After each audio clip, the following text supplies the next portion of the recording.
nhớ dòng bây giờ là tí cái tên trà chúa lên từ từ của nhá sập phố sập chuột nó dòng xi lúc nào cũng chưa xí trong đầu cả cái làm chi bây giờ mình chợt tí chợt tí chợt tí chúa từ của nhá trong sập phố sập chuột nó chỉ hay cho nhá lúc tí chợt từ là chỉ cho nhá trong sáng đầu tư là thọ bây giờ mình tí cái tên trà chúa sập từ là tao đi là ba tháng gà cũng chưa xí trong chung thu nó tiếng cũng và hai chiếc xe nhà của tôi tại quý ba làm đời cái trồng nhiệt gì cái tiếng cha đang câu chấm mùa nhà tôi thật số lúc đi chẳng cho hai tiệm cũng có chỉ tao rong là thằng đi trồng nhiệt trồng phí số thật sự nhà tôi thật số lúc đi chẳng thằng đi ba sang gà cũng thế thằng đi học thì đầu cũng thế cả cũng thế báo cả đóng báo và tao đi chàng theo dưới sông theo dưới dòng say mà lại tao đi theo sau đi cho lo và chỉ xe nhà cái trường nghiệp gì cái tiếng cha như ba tháng ba ta phụ truy sáng trong tu nói thế để nó cho phụ truy sáng trong thầm thì ba là cái trường nghiệp gì cái tiếng cha nhé ta chỉ số lúc tí cha nữa là hay đến đây ta đi ba tháng ba cái trường nghiệp tu nói một thế nào hay trong siêu chắc là ổn lúc nào cũng tao đã có làm gì cái trường nghiệp trồng gì tao lúc xưa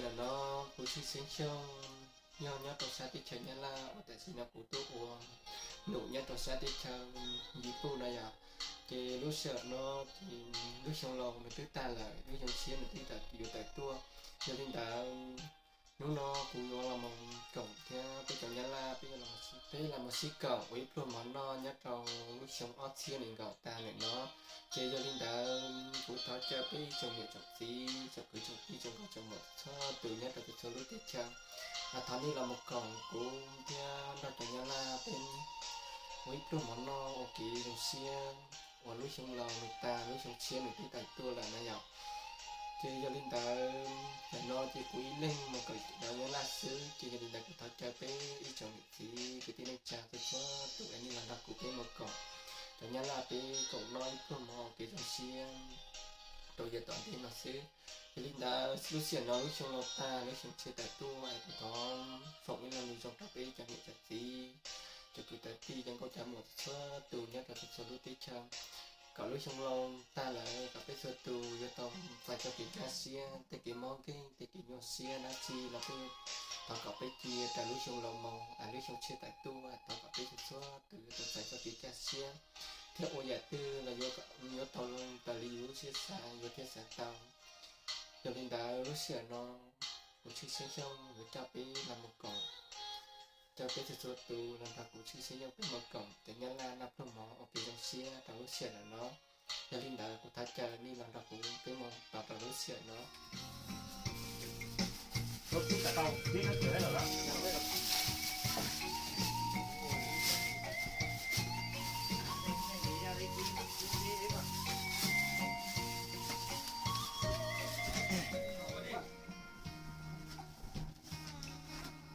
cái này mới nhìn rõ nhỉ.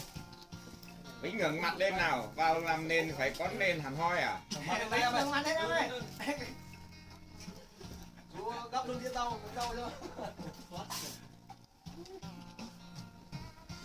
Anh ơi, nhẹ răng ra tí em nào. Vào đây. Nhẹ ra. Chú ta nhắm mắt thì chết tay à, anh cảm ơn nhá. Anh đi ra đâu? Thôi. Mà 3070 Rộng quá. rồi cái bia này vào là không phải rồi cái bia về đằng sau đi cái bia về sau cái cao này phải Mình mới cao chứ à? cao chưa nào thấp rồi không ai biết thấp quen rồi phải lên lâu nữa bỏ ra đây nhỉ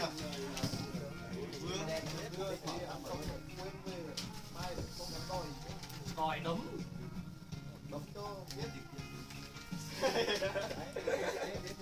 Thêm hai cái này nữa. uống ra bên kia có rồi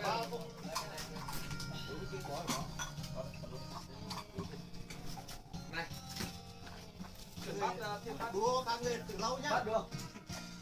Còn đua mới mà, còn trắng suốt này. Chỉ có mấy đôi đầu mới nó còn trắng, nó không mấy đôi rồi nó. Còn mồm lấy cái đầu này vào, cái đầu kia có vào Nhưng mà bóc cái này ra thôi. Đây làm gì nhỉ? Bốc ra. Mới nào không biết rồi. Trắng thì nó dùng màu đen nó lo. Cái này không phải phải hoa đâu nhá. Ôi rồi. Anh em nhớ ăn. Tí nữa lại không nhai Cái này mà. mới em ơi. Đây gì? Không đỏ. Hoa cúc cũng ăn. Còn công ty nào sản xuất anh rồi thế không biết. Đùa chứ ăn đâu. Chả biết có ăn được không nhưng mà Việt Nam mình là kiêng này. Mình thì qua đây.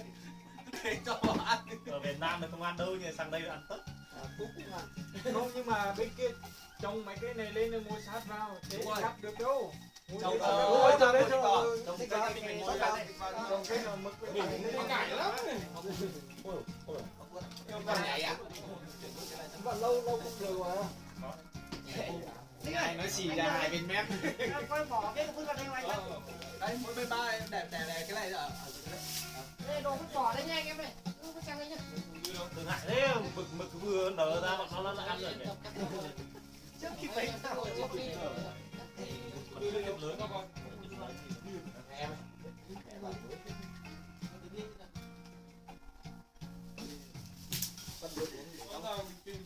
bên này có rồi. Cái gì? À đây, cho anh xin cái bát đúng không? Em chia nước chấm thì em lấy đĩa đây đi. Đấy Đây còn mà em tôi lấy cả đĩa đấy. Đây còn đầy. Ở đây không đến này. không đây ở đây Bình lấy đặt mèo không. em cứ cầm ra. Ngon, làm tiếp đi. Thôi. Anh em bên này có rồi. Anh Tiến, mày anh Tiến. Chứ mày trông đi. Đúng không? Bí chưa? Binh trả đây với anh hưởng mấy cái ăn chấm. Tính ngày Vinh. Dạ. Hay là em bóc tôm cho anh Đi. nhá. Anh em mình làm tiếng Binh bảo thôi rồi nhưng mà kiểu gì mà anh Liêm đồng ý là mua rượu về kiểu gì Binh cũng phải uống mà. Thôi toán ở nhà nấu cơm Nằm vật vờ một ngày.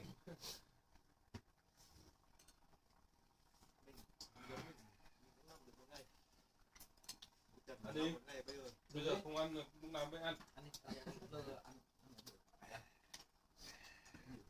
ăn hết trong này xong rồi lại cho bạn đấy bạn nhiều quá nó ấy hết rồi anh em đi Gấp đi. Tặng ăn đi. Này vướng toán quá. Lùi lên đây đi. Toán- Lên đây bây giờ. Quá lon chưa? Ôi, ê, toán.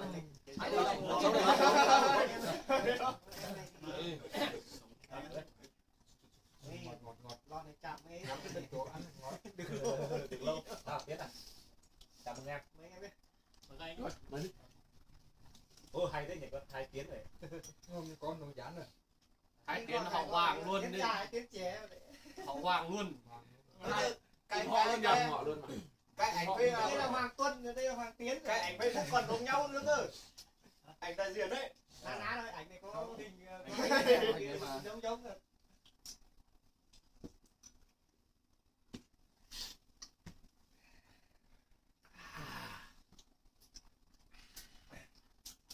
Ra mình suốt gì?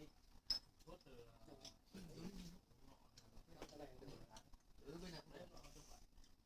mỗi nhà mình còn việc thôi Nhà anh chả có gì nhà mình còn kéo nào cũng phải một buổi 1 tiếng đồng hồ một tuần nó cho làm một tiếng đúng không? nếu Không được, một tuần nó có làm một tiếng. xem bảo Nhà anh Liêm là to nhất đó. Không nấu thì có nhà anh còn việc thôi Không không biết là rồi Nay đi siêu thị.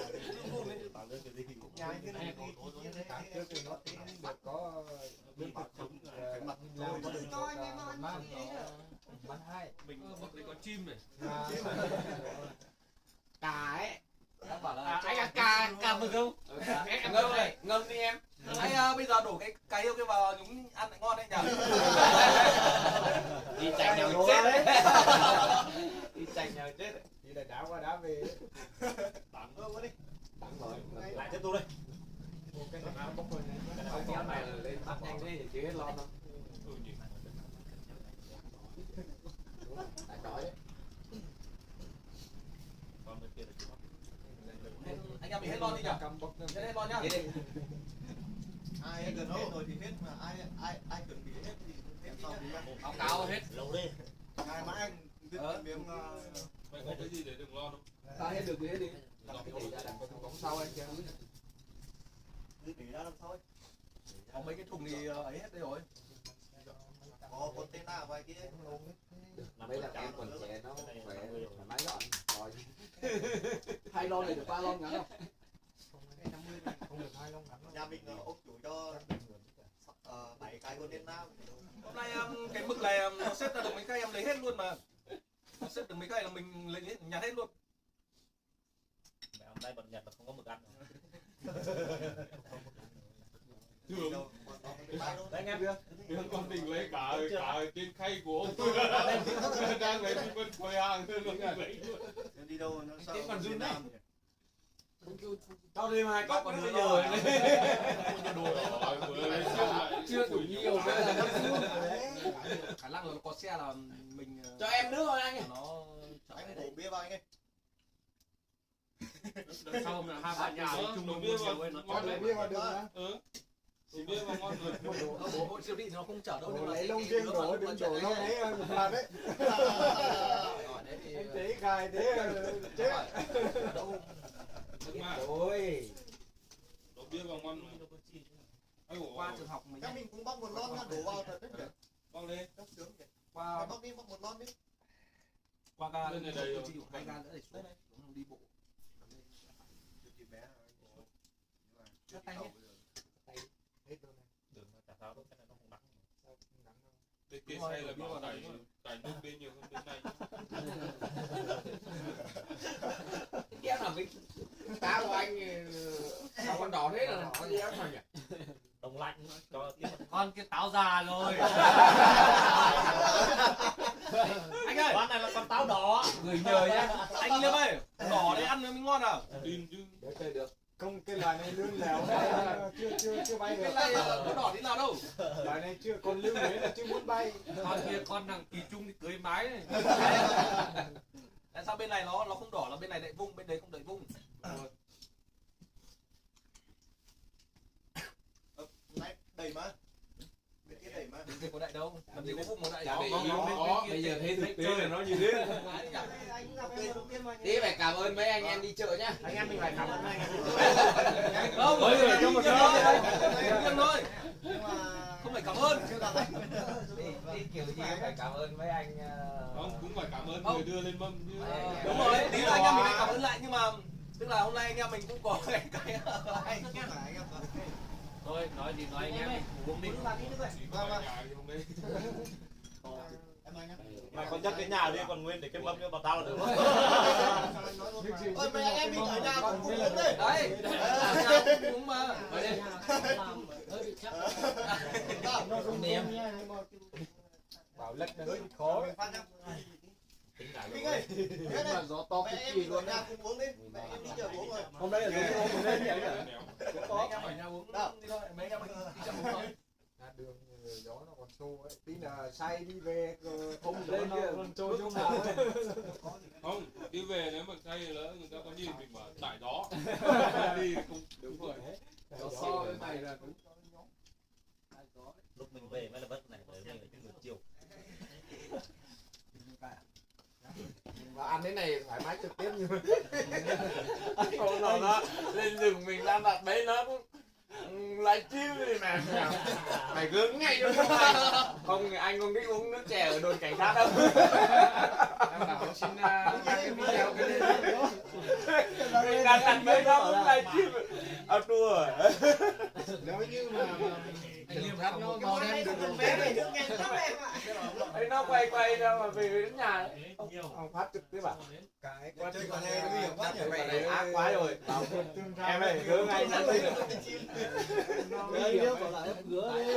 bảo gớm ngay đi em ơi. Đi chơi thì được. Anh còn muốn lên đồn uống nước chè đâu. Còn đi cái đấy về nước nhanh lắm. Quay sau để bao cho một chuyến riêng.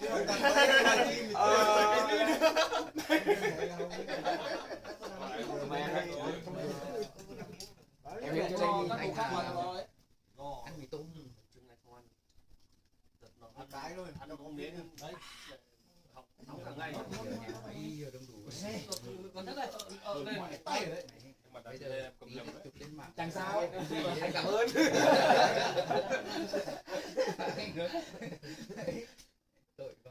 bây giờ mình ăn đi xong để cho cá ấy vào, Cho cái cho cá với tôm này. Dùng đi, anh em dùng đi. cá này.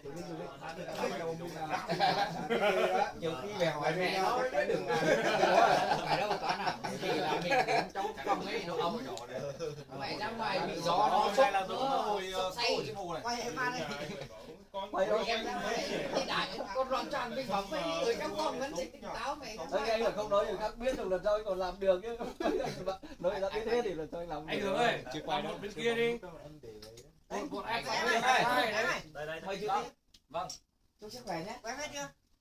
Vất vả quá. Anh Hướng với con là ok. Ô.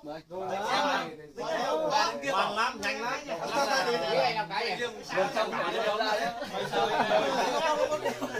em Đánh được ra lúc này không làm được không diễn được đấy. Đi làm về đâu nhắn tin. Em đi ăn rồi, anh chưa kịp đặt đến mức độ với mình. Anh chỉ đến 3 giờ nhỉ? Hôm nay là Lúc em về 1:30 3 giờ rồi. Là 3 giờ mà. Thế rồi. Tôi sai. cái khác Nhưng hôm qua anh chỉ cần biết là mình mà sinh Siêu anh bảo Sáng này chú ông đấy là một người mà em sáng em ngủ làm ra tỉnh sức khỏe nhá. mình tỏ là mình say thật.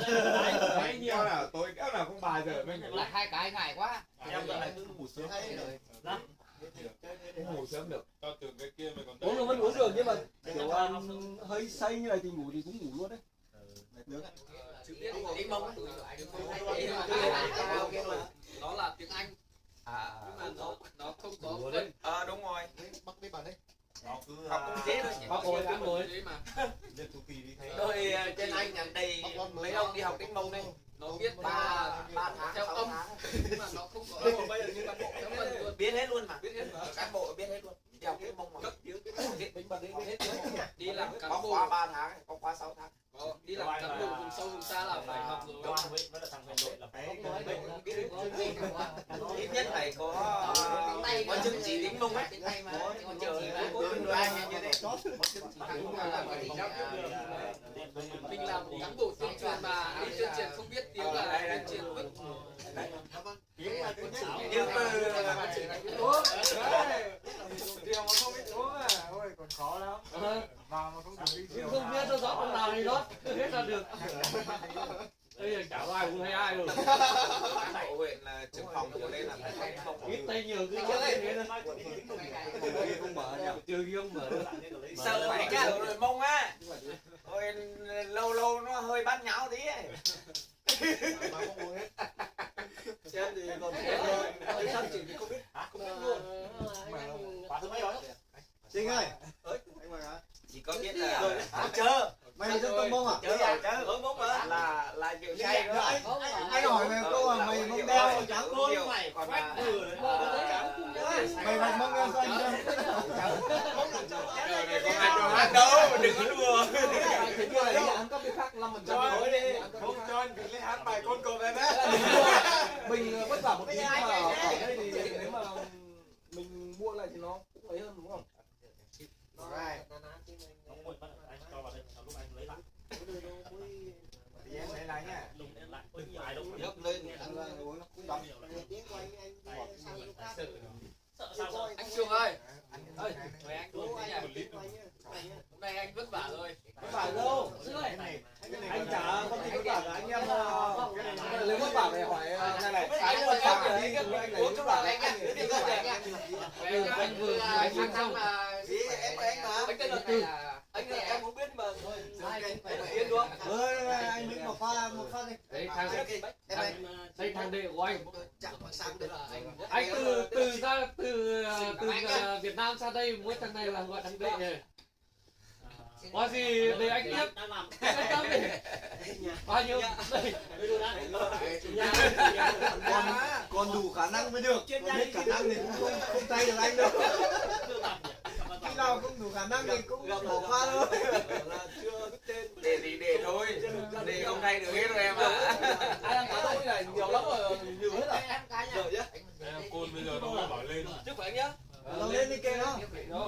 cứ lên phải bay mà Chiến nhau hai thằng chiến nhau à? À, thôi em mới nghỉ ấy. Từ từ đã. Mày cho nó Đúng bảo nó lên đi. lên đi Lên cho vào để ngoài này thì lên cho thằng em về. Từ từ tốn đi Cái mà biết bao năm hút nhiều rồi. Thế làm xong Mình mới anh em độ khoảng năm nay này Không tăng có năm năm ngoái cái nữa. tầm độ giàu nhất phải 3.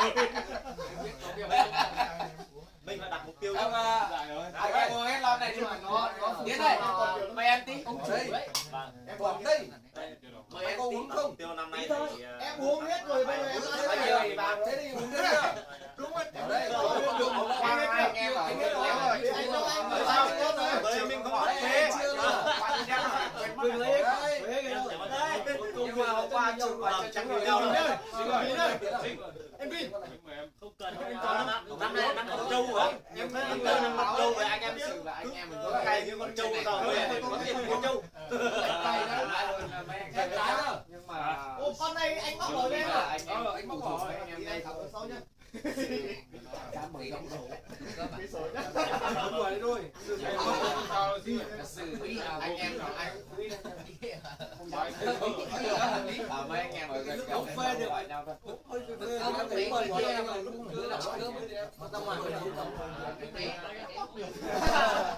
Bóc tôm được rồi mà bóc sò không bắt được. Bóc được là anh đánh giá. Bóc gan tươi nhỉ. Có mỗi cái sò này bóc vào hút rồi mà. Không bóc được. Sò nó dày hơn. Ôi mạch nó lại biết ăn đùa đâu. Cả một quá trình đấy, không phải đùa đâu. Căn bản là mình lấy nó thôi. Mày nói cái gì đấy tao biết hiểu gì kia. Nghĩ lại cái đi cái về ấy, mình cũng là con người mà đúng không? Người ta cũng là con Cắt người. với Căng là con người. Nhưng mà bác ngày xưa bác bảo rồi, nhu cầu người ta ấy là thừa, muốn cầu sung. Cái quả sung sướng của nó thì căn nó phải đòi hỏi mình thôi. Chả thế đây. Con cao nào. Mình không có mình được. Làm nó thôi. Nó là để cái làm nó thôi. Con cao là nó để mà. Mình mới làm nó. Đúng rồi. Cái này bóc nó phải lót. Có gì lót nó phải đầy vào. Anh em ơi. Đây này. Em để đây đây. Để bên đi. Anh em ơi. Cho đây. Anh em bắn cần đi nha. Bán đâu hết chưa? Chưa anh chưa. Anh cười chú đây. Của em vẫn đi lên của anh. Em bị đưa rồi. Và hai đó thì đặc biệt một hớp không hết.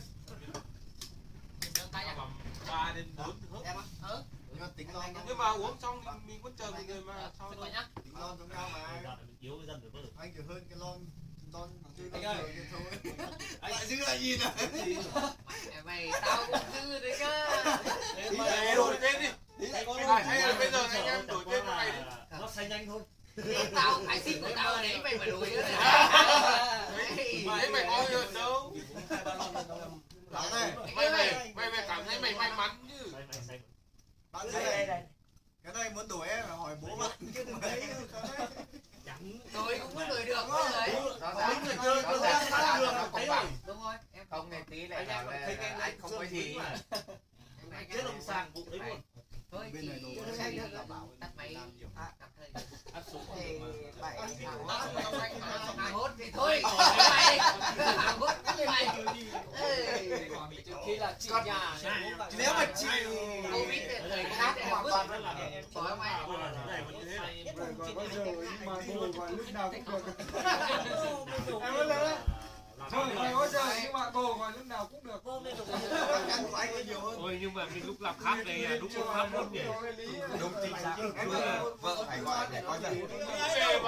Anh em đang ngồi đây. Anh em đang ngồi trừ khi anh em ngồi uống nước chè chú đi uống uống khác. Bây giờ anh em đang ngồi uống ở lòng đá. bây giờ còn mà sao được Sợ lúc nào cũng thế. Tự nhiên là lên mặc áo đi. Anh em nói gì có sai không? Chưa sợ hết nhá. Cái kiểu này giống như là thôi Kiểu như là bảo là anh em nói gì sai với các em ấy. Kiểu như Như nhá. Khi nào mà các chú uống hết lon này không mọi lon này không được bảo là khi nào hay như thế nào nhưng mà anh em đang ngồi cái chú bảo là đi uống chỗ khác cái bằng không à? nó bảo đi về. Ngồi đây phạt về gì về mà chỉ lên trên lạc đường sai lạc đường sai lạc đường chỉ về bảo về là chỉ lên trên cái này là Đều cho toàn phạt đấy vẫn phạt đấy chứ đâu con nói thường thiếu đây là con lông cao này. ôi sao con nó cáo ấy Lông cao là hồi đấy uống mọi người chia không đều ấy. Em để em biết kia thừa em biết đâu đây không phải là thưa.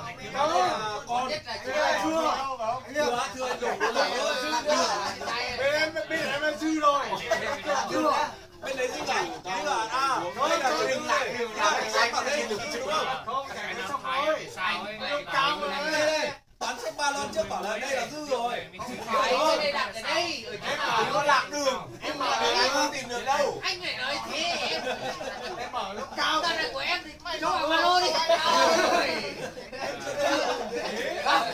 Em nó cao đúng không? Ai phải nói thế em cho vào ba lô. Ôi, cắt đi. Bên nồi nước Cái canh lồng dư kìa. Em làm gì đây?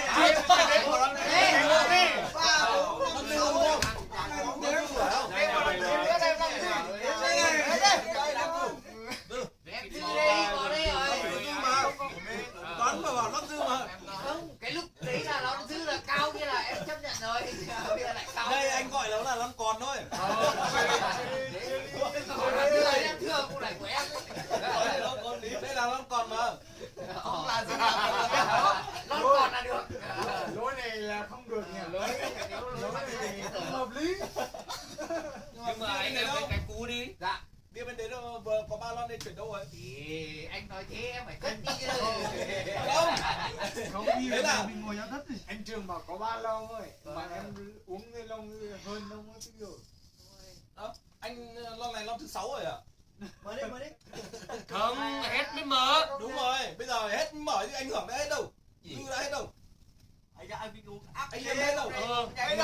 Bây giờ để Cái lon kia của ai đây? để đếm này. Hết này, Linh hết này. Đây, thế lon kia anh em bảo của chú à? Càng về rồi. Bên kia thì đi. Lon tiếp theo Anh rồi. em đúng rồi, anh em bảo. Rồi bao nhiêu lâu rồi? Anh em ơi. Anh em ơi. Em chia đôi Làm hết đâu. Chứ nói em chưa đấy. chia đôi nhá. Em nhớ là chia đôi đấy. Lon mới rồi. Nhấc đi. Mày có uống đâu? Uống nào Tiền à? Em tin anh là tính. Ai còn đi. Anh bảo chia đôi rồi là chia đôi. Không tin đâu. Mình còn mà. Anh còn anh cầm xem. Được không? Đổi không? Em uống lon cô đây đổi không? Anh em mình không tin nhau thì chả thằng nào tin nhau nữa. Em có ý kiến thế này. Mà khó chơi với nhau lắm. Thế là con mới rồi. Hết rồi. Đúng không? Anh chưa. Kim Anh Có đâu?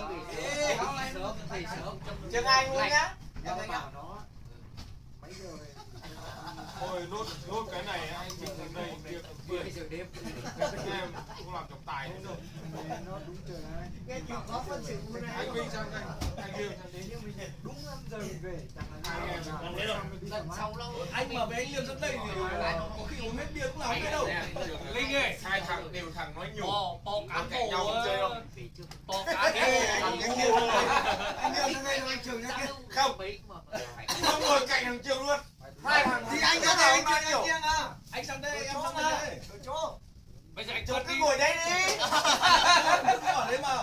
Hay làm nước sang đây, anh Liêm sang kia. Bây giờ Bây anh giờ chốt đi. nhá, mà cho anh Liêm sang đây, anh với anh Liêm uống hết bia cũng là không biết đâu. Thế quản sushi đi. Ô thế để anh Thế em quản xem sushi này. đi. Cho nó dễ không phải chỉ đâu. Bắt cải trên á. Anh Liêm ơi. Thế em ra kia anh ra đây. Ok, được. Lại cái đội ba Mày năm sang gần kia. nhau được Em đâu. sang kia. Về tách À cái đúng đi. rồi, Linh sang đây. Linh sang kia. Nhưng mà trước khi đổi là hai Hai người người buông tay không anh về là ngồi cạnh anh nhờ hợp Hai người đấy. buông tay Em sang rồi. kia. Cô đây. Côn. Không đổi xuống Đúng rồi. rồi. Uống cái mới được rồi. Côn. Anh Cô chốt đây. đi. Anh Côn Liêm mà. Không, Linh sang. Cú với Côn sang đây, Côn đổi chú mà. Linh sang. Cái. Đổi hai cái đều cắn đây. Em không biết. Nhưng mà anh mới chia được. Không, hai cái này vẫn ở đây. Đây, Sang thế tôi Linh. lần sau em không tham gia em không Linh còn cái này sang bên kia đi. Bát nữa. Ô, từ từ đã. đuổi luôn đúng không? Đuổi luôn. Anh Liêm ơi. Không ra để uống biết rồi nhưng mà Côn đó. đây cũng phải cầm sang. Nhưng mà để uống gói. Khăn gói sang đi. Đi luôn đúng không? Đi luôn. Không uống hết Đi đi. sang bên kia thì Uống hết mới đi. Tôi Em đã còn bảo. lưu luyến mấy đấy thế thì cùng côn uống hết trong chạm nhau xong đi chứ hai thằng không còn gì để nước mắt này nói đây này hai thằng không còn gì để lưu luyến nữa thì nó mới xong côn uống hết Thế này mới biết là hàng xóm như thế nào. Anh bảo rồi, bảo là không tin được ai đâu. chú ơi. Đừng có lưu luyến lòng gì. Anh cũng chẳng muốn chú lưu luyến anh làm gì đâu. Thế là chú tôi anh ngồi đây đi. Chú sai phạm. Anh chẳng lý luôn cả chú. Thế thôi. Nhưng mà Lý luôn. anh em để anh Hưởng phát biểu một câu. Thế anh bây giờ Anh cho anh Hưởng thế nào? anh Hưởng phát biểu một Anh câu. không cần biết, nhưng mà bây giờ Anh Hưởng ai đi sai vào phạm tổng bí thư thôi. Đấy, chưa mở nắp thì cứ để nguyên đấy. Đấy. Mở nắp rồi đấy là uống hết đúng không anh? Được không? Anh Liêm ơi, anh uống hết của em ấy. Anh im để anh Hưởng nói hết đã. Chú ăn hối lộ nhá, tôi xử luôn cả chú. Đúng đấy. Thấy chưa? Anh là cụ nè rồi em thẳng thắn nữa cơ mà. Ai mở nắp rồi thì uống, ai chưa mở nắp đứng nguyên trên trường. Anh Hưởng ơi. Em nói đến này là không ăn hối lộ, ai cũng biết đấy. Đây. Rồi. Chú lên to lên cao rồi, tôi vẫn phải kéo. Em ăn được không? Mẹ em ăn được không? Ăn được chưa? Ăn thoải mái. Ăn thoải mái. Ăn thoải mái. Em muốn hỏi. Thì ăn thoải mái. Vậy. Em có một câu hỏi em muốn hỏi. Nếu mà những người đang có quyền trong tay để xử người khác ấy mà làm sai cái trách nhiệm vụ của mình thì xử như thế nào? Tôi một lon làm sai thì anh em cùng Em hỏi thôi, em hỏi thôi. làm sai thì anh em tất cả anh Anh em mình cũng vui. phải có cái luật như này. Người cầm trịch mà làm sai phải gấp đôi. Dân thường người cầm trịch phải gấp đôi. Đấy, nếu sai thì gấp đôi bảo thế thôi. Đúng. Không được bỏ ra không. Hiện tại là cái Thông minh này đấy. Cái ban tính trai. Anh em mình im này để cho anh Hưởng phán một câu nữa. Ai bật cười thì anh Hưởng tự xử đi. Đây, chị ra em hỏi ban chi nghỉ rồi. Em hỏi ban chi nghỉ rồi. Anh Liêm ơi, anh Hưởng đang bảo là ai mở lon rồi thì uống hết đi đấy. Xinh nữa. Say thì cũng phải uống. Uống hết là ngủ đâu. Uống hết rồi đấy, uống xin anh em là đi ngủ. Anh nó thở ra là đừng. Không,